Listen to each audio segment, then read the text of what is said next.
mas malaki ang magiging earnings natin. Plus, Ako po si Jeric, philosophy graduate.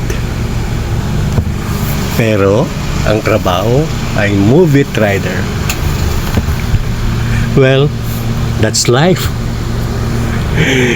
Ito ang kikwento ko sa inyo. Habang ako'y nanonood ng reels, ay may pumasok. Tingnan natin, tingnan. meron pa tayong revenue. Yes, ang reels natin ay may revenue yan kapag ito ay nalagyan ng ads. Kung mapapansin ninyo na ang ating mga challenges ngayon, Ay. nagsisettle siya sa 90 seconds o di kaya 30 seconds pataas. Kaya kung ako sa inyo, Kaya kung ako sa inyo, pagbayad na kayo ng utang para hindi na basama sa video reels ang mga naniningil.